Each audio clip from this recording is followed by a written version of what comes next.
चलिए आज ना एक बहुत इम्पोर्टेंट से कंसेप्ट को समझते हैं जो कि ट्रांसपोर्ट इन प्लांट से रिलेटेड है।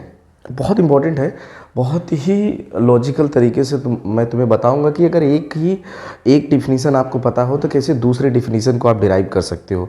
बहुत ही सिंपल तरीके से आप समझ जाओगे कि ट्रांसपोर्ट का मतलब क्या था, कैसे ट्रांसपोर्ट जो डिफरेंट टाइप्स के ट्रांसपोर्ट होते हैं उनको कैसे आप रिलेट करोगे। ठीक है, देखिए ट्रांसपोर्ट का जो बेसिक मतलब होता है, बेसिक मतलब क्या है कि कि एक जगह से दूसरी जगह किसी चीज़ को ले जाना है, ट्रांसपोर्ट करना है। तो ये ट्रांसपोर्ट एनिमल में भी होता है और प्लांट्स में भी होता है। बस एनिमल में क्या होता है कि एनिमल के पास एक स्पेसिफिक ऑर्गन्स होते हैं जो कि ट्रांसपोर्ट में यूज होते हैं, जबकि प्लांट के पास ऐसा कोई ऑर्गन नहीं होता जो ट्रांसपोर्ट करता है। तो प्लांट क्या करता है कि अपने ट्रांसपोर्ट करने के लिए वो क्या करता है, स्पेशल टाइप्स ऑफ टिश्यूज़ बनाता है, और उन टिश्यूज़ को आप जानते हो जाइलम एंड फ्लोएम होता है। ठीक है, तो जाइलम से वो वाटर का ट्रांसपोर्ट करता है जबकि फ्लोएम से वो फूड का ट्रांसपोर्ट करता है। ठीक है, तो मतलब प्लांट क्या होता है कि प्लांट एक जगह से दूसरी जगह जा भी नहीं सकता कि एक जगह से कोई चीज़ ले और दूसरी जगह ट्रांसपोर्ट कर दे। इसीलिए प्लांट ने डेवलप किया है specific mechanism for the transport के लिए। तो हम ये देखेंगे कि जो ट्रांसपोर्ट होता है वो कितने तरह का होता है। देखिए, अगर ट्रांसपोर्ट सिंपल सा मीनिंग ये है कि एक जगह से दूसरी जगह किसी चीज़ को ले जाना होता है, उसको ट्रांसपोर्ट बोलते हैं। लेकिन यही अगर एक लार्ज अमाउंट में हो और with the help of tissues हो इन प्लांट, तो इसी मैकेनिज्म को हम लोग बोलते हैं ट्रांसलोकेशन। अगर कोई चीज़ लार्ज अमाउंट में हो रही है किसी के हेल्प से, तो इट इज़ कॉल्ड ट्रांसलोकेशन। तो ट्रांसपोर्ट होने के ना कई सारे मैकेनिज्म होते हैं। हो सकता है कि ट्रांसपोर्ट में एनर्जी यूटिलाइज हो और हो सकता है ट्रांसपोर्ट में एनर्जी यूटिलाइज ना हो, ये नेचर का रूल ही है। अब ये समझने वाली बात है कि आपको अगर किसी मॉलिक्यूल या किसी भी मैटर या सब्सटेंस को एक जगह से दूसरी जगह ले जाना है, लेकिन बहुत दूर ले जाना है। अगर बहुत दूर ले जाना है तो आपको एनर्जी की ज़रूरत पड़ेगी, और अगर आपको बहुत दूर नहीं ले जाना है, शॉर्ट डिस्टेंस ले जाना है, तो आपको एनर्जी की ज़रूरत नहीं पड़ेगी। ओबियस सी बात है, ऐसे समझते हैं कि अगर किसी से हम कोई चीज़ परचेज करने के लिए उनको बोलते हैं कि आप परचेज करके लाइए, अगर उसकी डिस्टेंस बहुत ज़्यादा होगा तो वो कहेगा कि यार हमको पेट्रोल वगैरह का पैसा दो। लेकिन अगर वो शॉर्ट डिस्टेंस में होगा तो वो कहेगा कि मैं उधर जा रहा हूँ और ले आऊँगा। ठीक है, तो ऐसे ही जो ट्रांसपोर्ट होता है, कुछ में एनर्जी लगती है और कुछ में एनर्जी नहीं लगती।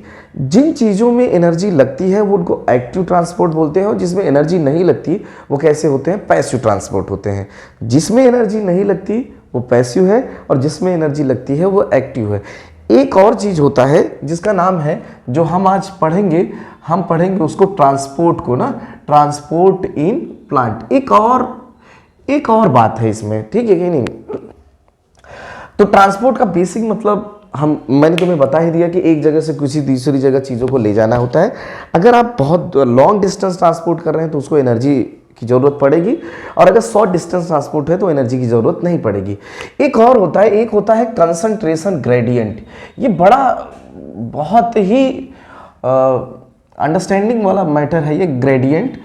तो मैं सिंपल लैंग्वेज में आपको बताऊं कि अगर किसी के पास हाई कंसंट्रेशन है और वो लो को दे रहा है, अगर हाई कंसंट्रेशन है और लो को दे रहा है, ऑब्वियस सी बात है अगर किसी के पास बहुत ज़्यादा पैसा है और वो कम वाले को दे रहा है तो इतनी प्रॉब्लम नहीं होगी, आराम से दे देगा और इसके ऊपर कोई फर्क नहीं पड़ेगा। तो ये कैसा प्रोसेस हो जाएगा, पैसिव। इसका मतलब ये कैसा हो रहा है, अलोंग द कंसंट्रेशन ग्रेडियंट। तो सिंपल सी बात कहने का मतलब ये है कि अगर कोई चीज अलोंग द कंसंट्रेशन ग्रेडियंट होगी तो उसमें एनर्जी यूटिलाइज नहीं होगी। अगर किसी के पास कम पैसे हैं किसी के पास, वो ज्यादा वाले को पैसा देगा, नहीं देगा, और नहीं देगा तो तुम्हें इससे छीनना पड़ेगा, और छीनने के लिए तुम्हें क्या करना पड़ेगा, एक्टिव मतलब एनर्जी आपको क्या करवाना पड़ेगा, यूटिलाइज। इसका मतलब इसके लिए ग्रेडियंट नहीं बना हुआ है, इसका मतलब ये कैसा होता है, अगेंस्ट द ग्रेडियंट।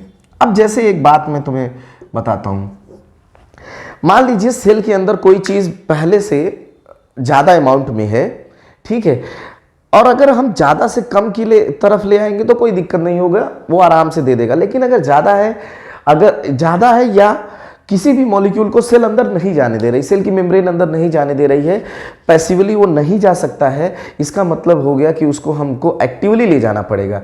एक्टिवली ले जाना पड़ेगा इसका मतलब मेम्ब्रेन का मन नहीं है उसको अंदर ले जाने का, इसका मतलब कि वो जाना नहीं, अंदर नहीं जाने देना चाहती उस मॉलिक्यूल को, लेकिन तुम उस मेम्ब्रेन के अगेंस्ट काम करोगे। जहां भी तुम अगेंस्ट काम करोगे वहां तुम्हें एनर्जी यूटिलाइज करनी पड़ेगी। आई बात मतलब बायोलॉजी में जहां भी अगेंस्ट काम होगा वहां एनर्जी यूटिलाइज करनी पड़ती है, ठीक है। तो जब कोई चीज अलोंग द कंसंट्रेशन ग्रेडियंट होगा तो उसमें एनर्जी नहीं यूटिलाइज होगी, उसको पैसिव प्रोसेस बोलेंगे। और जो अगेंस्ट द कंसंट्रेशन ग्रेडियंट होता है उसमें एनर्जी यूटिलाइज होगी, और वो प्रोसेस कैसे कहलाएगी? एक्टिव प्रोसेस कहलाएगी, ठीक है। अब हम लोग देखते हैं एक्टिव प्रोसेस तो मेनली जो आयंस वगैरह होता है उनके ट्रांसपोर्ट में होता है, सोडियम पोटेशियम पंप्स होते हैं उनमें यूटिलाइज होता है। हमें जो आज बेसिकली फोकस करना है वो पैसिव ट्रांसपोर्ट पे करना है, ठीक है। तो इसी ट्रांसपोर्ट को हम लोग अगर देखें तो दो तरह का होगा, तो ये ठीक है। अब मैं तुम्हें एक बेसिक डिफरेंस बता देता हूं कि पैसिव ट्रांसपोर्ट में, पैसिव में और एक्टिव में क्या डिफरेंस है। एक्टिव लॉन्ग होता है, लॉन्ग डिस्टेंस होगा, ठीक है। अगर बहुत दूर जाना है तो आपको एनर्जी यूटिलाइज करना पड़ेगा, जबकि पैसिव क्या होता है? Short distance transport, short distance transport, ठीक है। ये दो होते हैं, ठीक है। एक तो होता है लॉन्ग डिस्टेंस ट्रांसपोर्ट और दूसरा होता है शॉर्ट डिस्टेंस ट्रांसपोर्ट। अब समझते हैं जो पैसिव में आते हैं, वो जो पैसिव ट्रांसपोर्ट में आते हैं बच्चों, वो आता है तुम्हारा पहला क्या आएगा? डिफ्यूजन। डिफ्यूजन इसका मतलब ये सारे क्या होंगे? Passive transport, no energy utilize, no energy utilize. इसका मतलब ये क्या होगा? Along the concentration, along the concentration gradient, concentration gradient, ठीक है। ये अलोंग द कंसंट्रेशन ग्रेडियंट बनेगा, ठीक है। इसमें क्या होगा? लॉन्ग एनर्जी यूटिलाइज होगी, एनर्जी यूटिलाइज होगी, और ये क्या होगा? अगेंस्ट द कंसंट्रेशन ग्रेडियंट होगा, अगेंस्ट द कंसंट्रेशन ग्रेडियंट, ठीक है।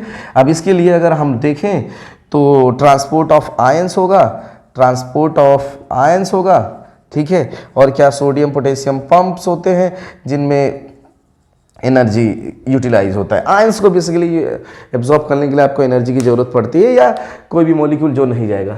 बेसिकली जो हम इसमें ट्रांसपोर्ट में यहाँ फोकस करेंगे वो पैसिव ट्रांसपोर्ट के बारे में फोकस करेंगे, और इसी के बारे में। तो पैसिव ट्रांसपोर्ट वो होता है जिसमें एनर्जी यूटिलाइज नहीं होता, जिसमें कंसंट्रेशन ग्रेडियंट पहले से बना हुआ है, तो जो ट्रांसपोर्ट होगा वो अलोंग द कंसंट्रेशन ग्रेडियंट होगा।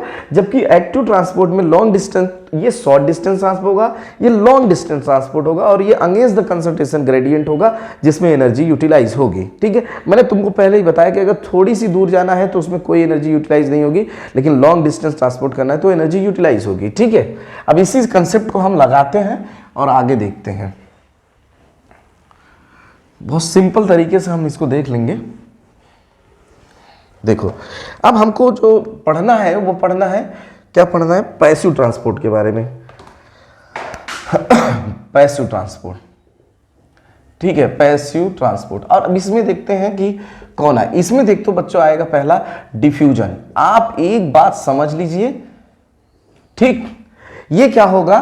ट्रांसफर होगा मॉलिक्यूल का, transfer of molecule, molecule from higher concentration to, तुम्हें बता दिया, हायर टू लोअर। मैंने पहले ही तुम्हें यह बात समझा दिया कि अगर हायर टू लोअर है तो ज्यादा चांसेस हैं कि उसमें एनर्जी यूटिलाइज नहीं होगी, लेकिन अगर लोअर टू हायर होगा तो बहुत ज्यादा चांसेस होंगे कि एनर्जी यूटिलाइज हो। तो डिफ्यूजन एक ऐसा प्रोसेस है जिसमें किसी भी मॉलिक्यूल का ट्रांसपोर्ट होता है हायर टू लोअर। जैसे आप सेंट की बोतल खोलते हो तो सेंट के अंदर तो कंसंट्रेशन ज्यादा है लेकिन बाहर कंसंट्रेशन कम है, तो वो मूव करता है। एक बात और याद रखिए कि मूवमेंट तब तक होगा, मूवमेंट अकर टिल बोथ साइड क्या हो जाए? Concentration become equal, concentration become equal हो जाए, कि दोनों साइड कंसंट्रेशन क्या हो जाएगा? इक्वल हो जाएगा। जब दोनों साइड कंसंट्रेशन इक्वल हो जाएगा इसका मतलब तब जाके एक डायनामिक इक्विलिब्रियम स्टेब्लिश होगा, ठीक है। ये नहीं है कि बोतल से निकल के जाता ही रहेगा, जाता रहेगा। अगर इन्वायरमेंट में जैसे लोअर की तरफ जा रहा है, अगर दोनों की कंसंट्रेशन अगर दोनों तरफ कंसंट्रेशन बराबर हो जाएगा तो एक डायनेमिक इक्विलिब्रियम होगा, स्टेब्लिश होगा, और वो कंसंट्रेशन तब वहां से फिर फर्दर ट्रांसपोर्ट नहीं होता है। ट्रांसपोर्ट तभी तक होता है जब तक दोनों तरफ कंसंट्रेशन बराबर हो जाए। एक और बात आपको बतानी है मुझे कि बताओ कि कौन से मॉलिक्यूल्स होंगे जो बहुत तेजी से ट्रांसपोर्ट होंगे। इसका मतलब स्मॉलर मॉलिक्यूल्स जो होंगे, स्मॉलर मॉलिक्यूल्स होंगे ट्रांसपोर्ट वेरी फास्ट, बहुत तेजी से होंगे। जितना जितना ज़्यादा साइज कम होगा उतनी तेजी से होंगे। जैसे एक बहुत मोटे आदमी को दौड़ाया जाए और एक पतले आदमी को दौड़ाया जाए, तो जिसका साइज कम है वो बहुत तेजी से दौड़ के पहुंचेगा, मतलब उसका ट्रांसपोर्ट ज़्यादा होगा, और जिसका साइज बड़ा है उसका मतलब उसका ट्रांसपोर्ट उतना नहीं होगा। ये सब बातें हमें याद रखनी है। डिफ्यूजन जो कि हायर टू लोअर हो रहा है, इसका मतलब इसमें एनर्जी यूटिलाइज नहीं होगा, ये अलोंग द कंसंट्रेशन प्रोसेस है, और ये मूवमेंट तब तक होता है जब तक डायनेमिक इक्विलिब्रियम स्टेब्लिश न हो जाए। और स्मॉलर मॉलिक्यूल्स क्या होते हैं कि ट्रांसपोर्ट होंगे फास्टर। एक और बात में है, no need of living matter, no need of living होना जरूरी नहीं है। एक चीज याद रखो कि किसी भी चीज में अगर कोई प्रोटीन कुछ भी इन्वॉल्वमेंट नहीं दिखा रहा है, कोई भी डिफिनेशन या कोई भी मैकेनिज्म किसी प्रोटीन का, सेल का, कोई भी स्ट्रक्चर का इन्वॉल्वमेंट अगर वो नहीं दिखा रहा है, इसका मतलब वो किसी भी लिविंग सिस्टम पे डिपेंड नहीं होगा। अगर लिविंग होता है तो गुड है, अगर नहीं लिविंग है तब भी वो चलता रहेगा। तो डिफ्यूजन ऐसी प्रोसेस है जो कि लिविंग पे डिपेंड नहीं करता। कभी मत बोल देना कि वो लिविंग पे डिपेंड करेगा। लिविंग हो जाए नो इशू, लेकिन वो लिविंग पे डिपेंड नहीं करता। जैसे सेंट की बोतल, क्या वो लिविंग है? वो लिविंग नहीं है। आई बात समझ में? इसमें लीविंग की जरूरत नहीं होती। जब लीविंग की जरूरत नहीं होती तो इसको ट्रांसपोर्ट करने के लिए कोई नहीं होता, सिर्फ ये क्या होता है, मीडियम में हायर कंसंट्रेशन से लोअर कंसंट्रेशन की तरफ चला जाएगा। अब इस बात को, डिफ्यूजन को हम लोगों ने बहुत अच्छे से समझा। अब देखो, इसी डिफिनीशन से मैं सारे जितने भी पॉइंट्स है इसके सारे बना दूंगा जो अदर टाइप ऑफ ट्रांसपोर्ट होते हैं। ये हमने समझ लिया। अब देखो, इसी डिफ्यूजन में हम क्या कर देते हैं, अगर इसी डिफ्यूजन में, एक डिफ्यूजन को हम लोगों ने समझ लिया, अगर इसी डिफ्यूजन में बच्चे, अगर इसी डिफ्यूजन में मैं जोड़ देता हूं प्रोटीन्स मतलब carrier or transport protein, carrier या ट्रांसपोर्ट प्रोटीन हमने पढ़ा भी है। तो कैरियर, जब इसी डिफ्यूजन, सिंपल डिफ्यूजन था जो हमने अभी पढ़ा कि higher concentration lower concentration molecule जाता है, हमेशा जो मूवमेंट होता है वो सॉल्वेंट का ही होता है। ठीक है, तो डिफ्यूजन हायर टू लोअर जा रहा है। अगर इसी डिफ्यूजन में हमने प्रोटीन लगा दिया तो जानते हो क्या हो जाएगा? ये हो जाएगा फैसिलिटेटेड डिफ्यूजन। क्या होगा? Facilitated diffusion. समझ गए कि नहीं? अब बताओ, अब इसमें प्रोटीन का इन्वॉल्वमेंट है। जैसे फॉर एग्जांपल एक प्रोटीन है जिसका नाम है, इसका नाम है पोरीन्स। क्या होता है? पोरीन्स। अगर ये ट्रांसपोर्ट करता है, ट्रांसपोर्ट वाटर, तो इसी का नाम पड़ जाता है एक्वापोरीन्स। बहुत इंपॉर्टेंट है, इसको मत भूल जाना। 8 एक्वापोरीन्स आपस में मिलके aquaporins combine to form water channel. ये बहुत पूछा जाता है कि वाटर चैनल बनाने के लिए कितने एक्वापोरीन्स होते हैं और कहां पाया जाता है? तुम्हें पता है, सेल ऑर्गेनेल्स एंड बैक्टीरिया में, और ये क्या करते हैं? वाटर का ट्रांसपोर्ट करते हैं, क्योंकि आप पानी को लेने के लिए एनर्जी नहीं वेस्ट कर सकते। नहीं तो सारी एनर्जी आपकी पानी को ट्रांसपोर्ट में करने में चला जाएगा, तो अदर काम आप कैसे करोगे? ठीक है कि नहीं? तो जो डिफ्यूजन हमारा था, higher concentration to lower concentration की तरफ ट्रांसपोर्ट हो रहा था, उसी में हमने प्रोटीन मॉलिक्यूल्स को जोड़ दिया। तो जो प्रोटीन या कैरियर प्रोटीन या ट्रांसपोर्ट प्रोटीन होती है, उसी को हम लोग बोलते हैं फैसिलिटेटेड डिफ्यूजन। आपको इस पे फोकस करना है, फैसिलिटेटेड डिफ्यूजन। आई बात समझ में? जो डिफ्यूजन की सिंपल सी डिफिनीशन हमने दिया था, एनर्जी यूटिलाइज नहीं होता, तो इसमें भी एनर्जी यूटिलाइज नहीं होगा। ठीक है, लेकिन इसमें प्रोटीन आ गया। अगर प्रोटीन आ गया तो इसका मतलब हुआ कि जो फैसिलिटेटेड डिफ्यूजन है, आप खुद ही समझ जाइए, ये किससे होगा? सेंसिटिव हो जाएगा, सेंसिटिव टू इनहिबिटर्स। इसका मतलब ये सेंसिटिव हो जाएगा इनहिबिटर्स के, क्योंकि प्रोटीन आ गया तो प्रोटीन को रोक सकता है। डिफ्यूजन में ऐसा कोई नहीं था, कोई इन्वॉल्वमेंट नहीं था, कोई नहीं रोक सकता उसको। लेकिन इसमें क्या स्ट्रक्चर आ गया, तो स्ट्रक्चर को कोई ना कोई रोक सकता है। स्पेशली प्रोटीन होगा तो प्रोटीन को रोकने वाले स्ट्रक्चर्स प्रेजेंट है नेचर में, वो इनहिबिटर के सेंसिटिव हो जाएगा, फैसिलिटेटेड डिफ्यूजन। और क्या होगा? Necessary to be living. इसका मतलब हुआ कि जब वो लिविंग होगा तभी तो वो प्रोटीन काम करेंगे, अगर वो लिविंग नहीं होगा तो प्रोटीन कैसे काम करेगा? और ये कहा भी जाता है कि फैसिलिटेटेड डिफ्यूजन प्रोटीन के हेल्प से होता है, तो मैक्सिमम तब होता है जब प्रोटीन, सारे प्रोटीन मॉलिक्यूल्स उसके क्या हो जाते हैं, सबस्ट्रेट के साथ बाइंड कर जाते हैं। जिनको भी ट्रांसपोर्ट करना होता है, अगर वो सारे जो मॉलिक्यूल्स, सारे प्रोटीन अगर यूटिलाइज हो जाते हैं, तो वही मैक्सिमम और सेचुरेटेड स्टेज कहलाती है। तो आपसे अगर कल को पूछा जाता है कि भैया मैक्सिमम डिफ्यूजन कब होगा, जब सारे जो जितने भी प्रोटीन ट्रांसपोर्ट करने वाले होंगे सेल मेम्ब्रेन में, सारे प्रोटीन्स ट्रांसपोर्ट, जिस मॉलिक्यूल को ट्रांसपोर्ट करना होगा उससे बाइंड हो गए या यूटिलाइज हो गए। फर्दर इसका मतलब फर्दर वो किसी से बाइंड नहीं कर सकते, क्योंकि उनके पास अब कोई पॉकेट नहीं है, हैंड नहीं है, खाली जगह नहीं है बाइंड करने के लिए, तो वही मैक्सिमम होगा। तो जो सेचुरेटेड स्टेज होगी फैसिलिटेड डिफ्यूजन का, वही क्या कहलाएगी, उसके मैक्सिमम ट्रांसपोर्ट की स्टेज को रिप्रेजेंट करेगा। तो अब फिर से समझते हैं बात को। हमारा डिफ्यूजन था, उस डिफ्यूजन में हमने क्या किया, प्रोटीन मॉलिक्यूल को यूटिलाइज किया। प्रोटीन मॉलिक्यूल हो सकता है वो कैरियर हो सकता है वो ट्रांसपोर्ट प्रोटीन हो सकता है, तो उसी को हम लोगों ने बोला फैसिलिटेड डिफ्यूजन। अब डिफ्यूजन को कोई हेल्प करने वाला आ गया है, जिसको प्रोटीन बोलते हैं फैसिलिटेड डिफ्यूजन। सारी कंसेप्ट वही चलेगा जो डिफ्यूजन के लिए चल रहा था। बस क्या होगा, एक मैंने एग्जांपल बता दिया क्योंकि नीट पॉइंट ऑफ व्यू से इट्स वेरी इंपॉर्टेंट। पोरिन्स जो ट्रांसपोर्ट करेगा, अगर वाटर का, पोरिन किसी और का भी ट्रांसपोर्ट कर सकता है, आप याद रखिए। लेकिन जब ये वाटर का ट्रांसपोर्ट करेंगे तो इसको एक्वापोरिन्स बोलते हैं। और ये एक्वापोरिन्स 8 एक्वापोरिन्स आपस में मिलकर एक वाटर चैनल बनाते हैं, जिससे पानी अंदर जाता है। और उसके एग्जांपल होते हैं cell organelles and bacteria. 2 cell organelles आपको कभी नहीं बोलना है, एक तो माइटोकॉन्ड्रिया और दूसरा क्लोरोप्लास्ट, क्योंकि इन्हीं के पास अपना आरएनए और डीएनए होता है, इसीलिए इन्हीं को सेमी ऑटोनॉमस सेल ऑर्गेनेल बोलते हैं। हो सकता है कि आगे जाके ये अपना एक सेल बना ले, एक सेल की तरह बिहेव करने लगे। This is the evolutionary process, वो आके समझेंगे, क्योंकि इनके पास कैपेबिलिटी है, इन ऑर्गेनेल्स के पास कैपेबिलिटी है कि एक सेल की तरह ये बिहेव कर सकते हैं। क्योंकि आपको क्या चाहिए, डीएनए और प्रोटीन ही तो चाहिए, दूसरा बैक्टीरिया है, ठीक है। अब फैसिलिटेड डिफ्यूजन मैक्सिमम तब होता है जब सारे प्रोटीन मॉलिक्यूल्स जो कैरियर या ट्रांसपोर्ट मॉलिक्यूल होते हैं, वो जिसको ट्रांसपोर्ट करना है उससे बाइंड रहते हैं, तो वही सेचुरेटेड स्टेज होती है, वही इसका मैक्सिमम स्टेज। तो इसी डिफ्यूजन में जब हम प्रोटीन को यूज कर लेंगे तो वो क्या हो जाएगा, फैसिलिटेड डिफ्यूजन। बाकी सारे, अब जब स्मॉलर मॉलिक्यूल होंगे तो फास्टर ट्रांसपोर्ट होगा, और जो शॉर्ट होंगे वो होगा। अब इसमें प्रोटीन इन्वॉल्व है तो ये इनहिबिटर के सेंसिटिव होगा, अगर प्रोटीन इन्वॉल्व ना होता तो इनहिबिटर सेंसिटिव नहीं होता। अब आगे चलते हैं नेक्स्ट पे, ठीक है, इसको साफ कर देते हैं। डिफ्यूजन को मैंने वैसे ही रखा है, ठीक है, ठीक। अब देखिए, आप अब यही डिफ्यूजन में आपको सेल मेम्ब्रेन आ जाए, क्या आ जाए, सेल मेम्ब्रेन, ठीक है। अब इसी डिफ्यूजन में आप सेल मेम्ब्रेन का यूज कर लो, जो डिफ्यूजन हो रहा था उसमें सेल मेम्ब्रेन यूज कर लो, तो जानते हो इसको क्या बोलते हैं, ऑस्मोसिस। अब ये क्या कहलाएगी, ऑस्मोसिस। अब सेल मेम्ब्रेन है तो बाकी आप समझ लो इनहिबिटर और ये सब हो सकता है। और ऑस्मोसिस 2 तरह का होता है, एक होता है एक्सोस्मोसिस और दूसरा होता है एंडोस्मोसिस और ऑस्मोसिस। और ये डिपेंड करता है किस पे, depends on solution, depend on solution, किस तरह के सॉल्यूशन में आप चीजों को रखते हो उस पर डिपेंड करता है। अगर मान लीजिए कि वो हाइपरटोनिक सॉल्यूशन है तो इसका मतलब सेल का पानी बाहर आएगा, एक्सोस्मोसिस होगा।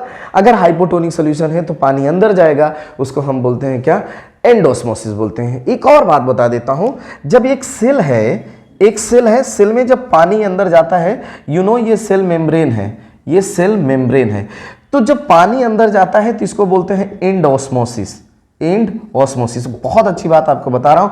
और ये क्या हो जाएगी, सेल क्या हो जाएगी, स्वेल कर जाएगी ना, फूल जाएगी, तो इसी को बोलते हैं टर्जिड सेल, टर्जिड सेल।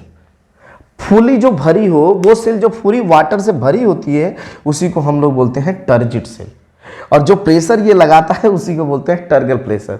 इसका मतलब कि प्लांट में अगर किसी भी सेल को मूवमेंट करना है या काम करना है तो उसके लिए जो रिस्पॉन्सिबल होता है वो टर्गर प्रेशर होता है। ओके, टर्जिडिटी बहुत इंपॉर्टेंट है। टर्जिडिटी ये अपने दिमाग में डाल लो, बहुत क्वेश्चन पूछता है। जैसे बली फॉर्म सेल्स का रोलिंग और अनरोलिंग यही कंट्रोल करता है। प्लांट में किसी भी तरह का अगर ट्रांसपोर्ट हो रहा है ना तो उसके लिए जो रिस्पॉन्सिबल होता है वो वाटर रिस्पॉन्सिबल होता है।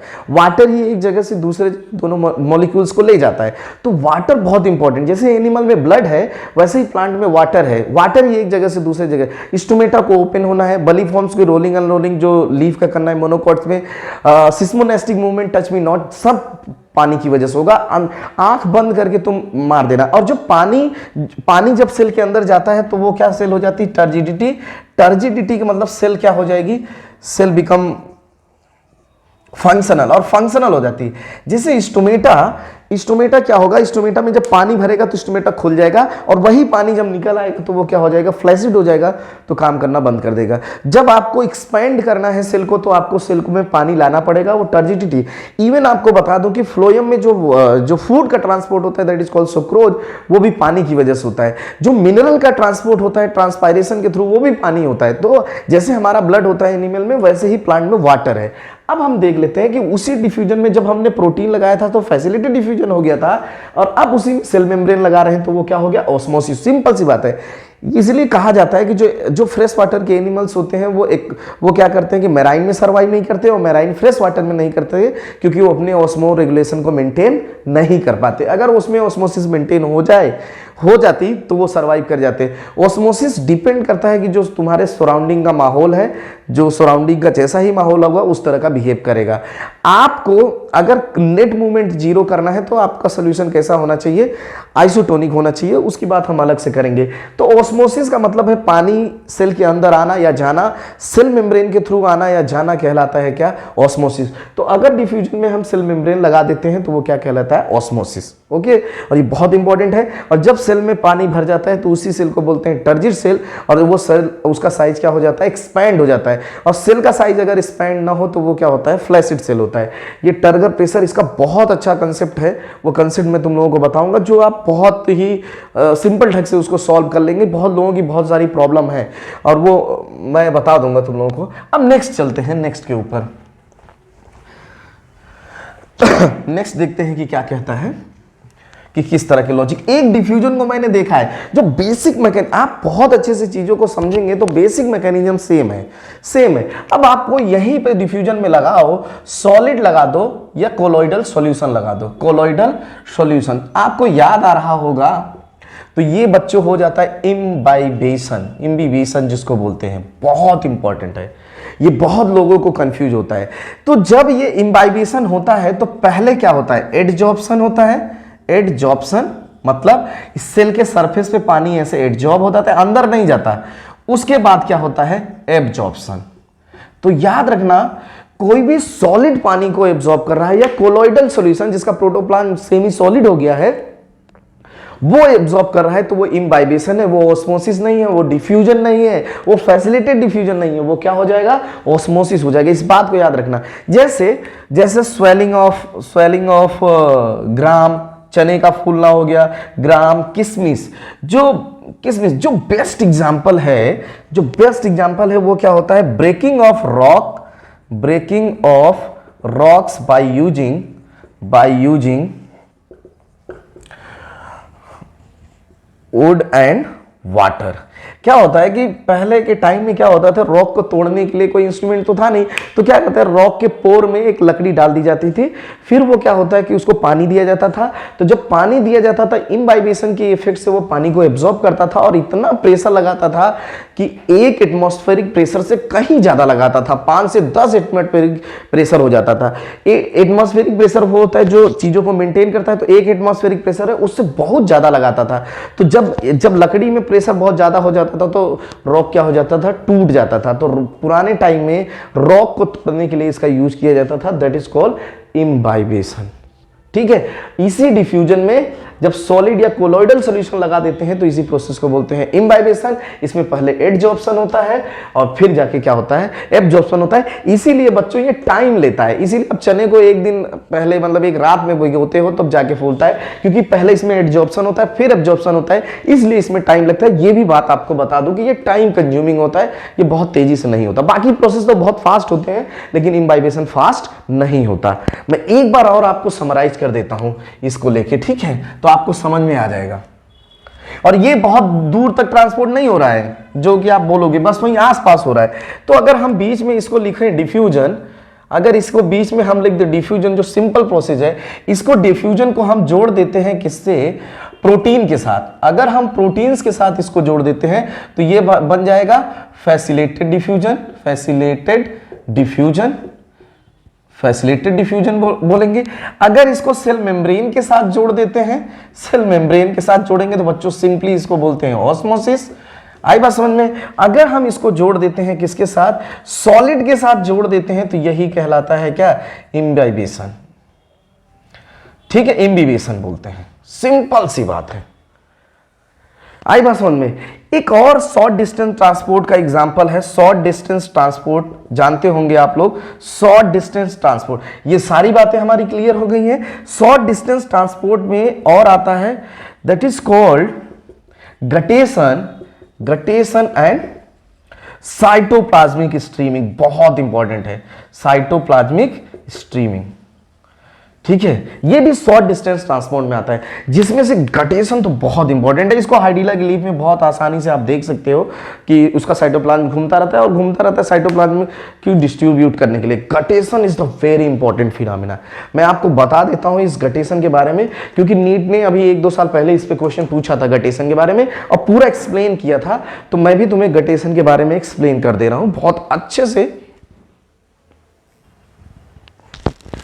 ठीक है, तो अब हम लोग चलते हैं गटेशन के बारे में समझते हैं। बहुत इंपॉर्टेंट है गटेशन के बारे में, ठीक है, वो बहुत इंपॉर्टेंट है। तो हम लोगों ने एक शॉर्ट डिस्टेंस ट्रांसपोर्ट को सारी बातों को अच्छे से देख लिया है। अब हम लोग गटेशन के बारे में मैं तुम्हें बता देता हूं, फिर वाटर के relation, water potential and DPD, diffusion pressure deficit है, उसका बताता हूं, बहुत इंपॉर्टेंट है। तो ये गटेशन क्या है, ट्रांसपायरेशन सबको पता है। गटेशन को बोला जाता है, सबसे पहले मैं तुम्हें बता दूं ये किसकी वजह से होता है। ठीक है, तो ये किसकी वजह से होता है, रूट प्रेशर। रूट प्रेशर, इसका मतलब caused by root pressure, caused by root pressure. भूल मत जाना कि गटेशन रूट प्रेशर की वजह से, जैसे गर्ल्स बोलते हैं बहुत जल्दी रूठ जाती हैं, अगर ये लॉजिक है समझने के लिए सिर्फ कि जो गर्ल्स होती हैं वो बहुत जल्दी रूठ जाती हैं, तो इसका मतलब ये किसकी वजह से होता है, रूट प्रेशर की वजह से होता है। जब क्या होता है कि बाहर पानी है, रूट के अंदर मिनरल्स होते हैं, तो मिनरल्स होते हैं तो आप समझ जाइए कि वहां का वाटर पोटेंशियल लो हो गया और अंदर का क्या हो गया, ज्यादा हो गया। बाहर का ज्यादा हो गया तो पानी अंदर आना शुरू करेगा। पानी का हमेशा नेचर है, जहां सोल्यूट ज्यादा होते हैं वहीं जाता है वो। ठीक है, तो रूट प्रेशर इट अकर, अब पहली बात देखो, it occur when transpiration not occur, it occur when transpiration not occur, transpiration not occur. याद रखना इस बात को भूलना नहीं है। ये तभी होगा जब ट्रांसपायरेशन नहीं होगा। ट्रांसपायरेशन होता रहता है तो गटेशन नहीं होता। आई बात समझ में? तो ये अकर एट नाइट और अर्ली मॉर्निंग, जब आपका अर्ली मॉर्निंग, क्योंकि बच्चों जानते हो कि जो ट्रांसपायरेशन, इसका मतलब ट्रांसपायरेशन जो होता है वो डायरेक्टली प्रोपोर्शनल है लाइट के, और ये इसका मतलब इनवर्सली प्रोपोर्शनल हो जाएंगे गटेशन, और ये डायरेक्टली प्रोपोर्शनल हो जाएगा किसका, नाइट के। आगे बात समझ में कि जब ट्रांसपायरेशन होता रहेगा तो गटेशन नहीं होगा, और जब गटेशन होगा ट्रांसपायरेशन नहीं होता। वैसे ट्रांसपायरेशन मेन है, गटेशन साइड का है। एक्चुअली में क्या होता है, रूट का प्रेशर बना ही रहता है, और क्योंकि वो रूट एब्जॉर्ब करता रहता है पानी को। रात हो गई तो वो जब पानी अंदर आएंगे, रूट के अंदर आएंगे तो प्रेशर क्रिएट करेंगे, तो थोड़ा डिस्टेंस ट्रांसपोर्ट होता है, शॉर्ट डिस्टेंस ट्रांसपोर्ट। तो रूट प्रेशर की वजह से short distance. It only occur in grasses, बच्चे बहुत ऊपर तक तो नहीं जाएगा, तो जो भी टॉल ट्री होते हैं उनमें नहीं होता। जो ग्रासेस होती हैं वो बहुत छोटी छोटी होती हैं, जिनको मोनोकोट्स बोलते हैं। तो इट अकर इन ग्रासेस, तो इसमें क्या होता है, अब देखो ये मेन है कि loss of water occur from the tip of leaves, और वो ऐसे कहा जाए तो लोअर लीव्स, जो प्लांट की लोअर लीव्स होती हैं उसके टिप से ट्रांसपोर्ट होता है। जैसे फॉर एग्जांपल मैं तुम्हें बता देता हूं, मान लीजिए कि एक प्लांट है, ये एक लीफ है और ये एक लीफ है, तो ये रूट ये पहले पड़ रही है ना, इसी में ऐसे ड्रॉप के फॉर्म में लॉस होगा पानी का, और ये ड्रॉप होगा वाटर प्लस मिनरल्स का, तो ये प्योर नहीं होता। आई बात समझ में? तो ये प्योर नहीं होगा। इसका मतलब जो गटेशन होता है, तो जो छोटे प्लांट होते हैं उनकी जो सबसे नीचे वाली लीफ होती है वो ड्रॉप के फॉर्म में क्या करता है, वाटर को लॉस करता है, क्योंकि ये सारी जो भी लीफ की वेन्स होती हैं वो सारे पानी को कहां ले जाके छोड़ देंगे, टिप पे छोड़ देंगे। ठीक है, तो वो ड्रॉप के फॉर्म में लॉस करेगा, और इस ड्रॉप में वाटर प्लस मिनरल्स होंगे। इसका मतलब गटेशन में जो वाटर का लॉस होता है वो क्या होता है, वो प्योर नहीं होता, वो इम्प्योर वाटर होता है। फिर से समझते हैं, गटेशन कॉज होता है रूट प्रेशर की वजह से। ये क्या होता है, it occur when the transpiration not occur, transpiration तब होता है जब लाइट होता है, तो जब ट्रांसपायरेशन नहीं होता, इसका मतलब ट्रांसपायरेशन रात में नहीं होता और अर्ली मॉर्निंग में नहीं होता, तो गटेशन होता है। गटेशन केवल ग्रासेस में देख सकते हैं बहुत सुबह सुबह जाके। और इसमें होता क्या है कि जो लॉस ऑफ वाटर होता है from the tip of the, कौन सी लीफ, जो सबसे नीचे लीफ होंगी वही पानी को ड्रॉप के फॉर्म में लॉस करेंगी, जो ये ड्रॉप बना रखा हूं। और इसी को इस ड्रॉप में वाटर प्लस मिनरल्स होते हैं।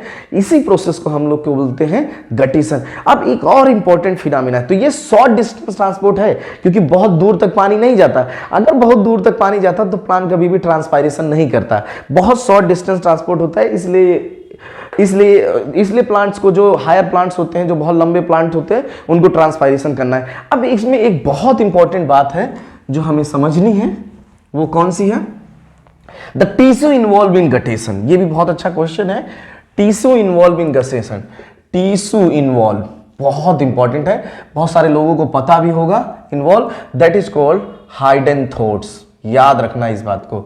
जैसे बच्चों तुम्हें पता है गैसेस एक्सचेंज में जो टिश्यू होते हैं उनका नाम स्टोमेटा होता है या लेंटिसेल्स होता है, वैसे ही जब ये प्लांट है, प्लांट की जो लोअर लीफ है, ये अपर लीव्स हैं, जो लोअर लीव्स हैं, लोअर लीव्स में ये ड्रॉप के फॉर्म में वाटर का लॉस हो रहा है, ड्रॉप ऑफ वाटर का लॉस हो रहा है, तो इसी प्रोसेस को हम लोग को क्या बोलते हैं? गटेशन बोलते हैं, क्योंकि सारे वेन्स यहीं जाके खुलती हैं, तो इसको ड्रॉप के फॉर्म में, इसी प्रोसेस को बोलते हैं गटेशन। और ये एक शॉर्ट डिस्टेंस ट्रांसपोर्ट है, ये बहुत ज्यादा ट्रांसपोर्ट नहीं करता। तो जो टिश्यू होते हैं, जो एक्सुडेट करता है, वो उसका नाम क्या है? हाइडेंथोड्स। तो सारे जो वेन्स होते हैं वो कहां आके खुलेंगे? हाइडेंथोड्स में, और वो वाटर का लॉस करेगा। देखो वाटर का लॉस कर रहा है, तो कोई कह सकता है कि क्यों कर रहा है भाई? जब कुछ नहीं हो रहा है तो शॉर्ट डिस्टेंस ट्रांसपोर्ट ही कर ले रहा है, तो क्या दिक्कत है? मिनरल्स और उन सब में ग्रोथ में ट्रांसपोर्ट हो रहा है। हायर प्लांट्स ऐसा नहीं करता है, उसमें भी होता है बट वो तुम्हें दिखेगा नहीं, क्योंकि उसकी लीफ बहुत दूर दूर होती है ना, इसलिए तुम्हें गटेशन नहीं दिखता है। आई बात समझ में? तो गटेशन एक फिनोमेना है जिसमें पानी का लॉस होता है from the lower leaf of the plant at the tip of the plant. जो टिश्यू इन्वॉल्व होता है उसका नाम है हाइडेंथोड्स। यही टिश्यू होता है जो पानी को निकालता है, और ये केवल ग्रासेस में ही देखा जा सकता है, शॉर्ट में देखा जाता है। और तब ये होता है जब ट्रांसपायरेशन नहीं होता, उसको मैकेनिज्म को बोलते हैं गटेशन। याद रखना, इस बात को भूलना मत, इस पे बहुत ज्यादा क्वेश्चन बनता है और बहुत सिंपल क्वेश्चन होता है, बस आपके कंसेप्ट क्लियर होने चाहिए। क्योंकि सारी वेन्स जो पानी को ले जाती हैं वो टिप पे ले जाती हैं, और हाइडेंथोड जो टिश्यू होते हैं वो क्या करते हैं? इसको सिक्रीट आउट कर देते हैं, in the form of drops करते हैं।